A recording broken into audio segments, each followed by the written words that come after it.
André, eu queria que você contasse. Vamos começar com a história do Prince, que a entrevista com o Prince, para mim, é um negócio maravilhoso. Conta do dia que você foi entrevistar o Prince.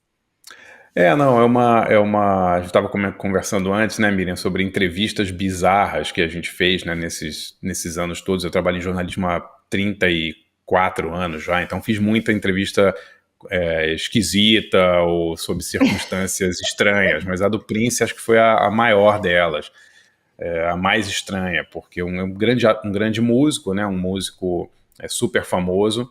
E a entrevista foi realizada num período em que ele estava meio brigado com a gravadora. Não sei se você lembra que ele tatuou a palavra slave, escravo, no rosto, assim, apareceu num clipe dizendo que ele estava sendo escravizado pela gravadora, ele estava mudando de selo na época. E era muito difícil falar com o Prince, né? Ele dava pouquíssimas entrevistas e ele decidiu dar exclusivas para alguns jornalistas e eu fui selecionado. E era tão bizarro porque a entrevista era em Nova York, mas eles não davam um endereço. Você tinha que ficar, tinha uma instrução para você ficar numa esquina. Parecia que eu ia encontrar um terrorista ou alguém assim que estava fugindo do governo, porque eu tinha que ficar numa esquina esperando alguém que viria me buscar para a entrevista. E aí, na hora marcada, chegou um carro, o cara falou, olha, entra no carro, por favor. O carro deu Que uma medo. volta.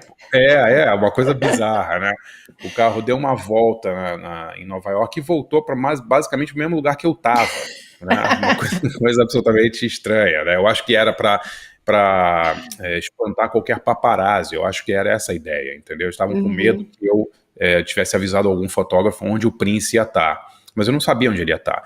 Bom, aí me levaram para a portaria de um prédio, falaram, você sobe aí tal andar e tal, vai ter alguém te esperando, e de fato tinha alguém da gravadora lá me esperando, e aí depois de 3 ou 4 assessores, você chega no Prince, né, sem antes ter que assinar, antes eu tive que assinar um documento me comprometendo a não gravar a entrevista, não anotar nada, eu não podia levar nada para dentro da entrevista, não podia levar caderno, não poderia levar um bloco de anotações, caneta, nada, eu tinha que fazer a entrevista e lembrar da entrevista de cabeça. E eu não me pergunte por que o Prince decidiu que era assim, mas foi assim. E aí a entrevista foi toda, eu não tinha nem, eu acho que era, Miriam, para não ter nenhum registro da entrevista, sabe? É muito bizarro isso, que o Prince também estava numa época, isso devia ser meio dos anos 90, que ele estava com muito medo de ter a voz sampleada, e tinha muita gente sampleando discos dele, né, para fazer sample em outros discos. Então ele proibiu gravar a entrevista. E eu não sei porque que ele proibiu fazer anotação, mas ele proibiu.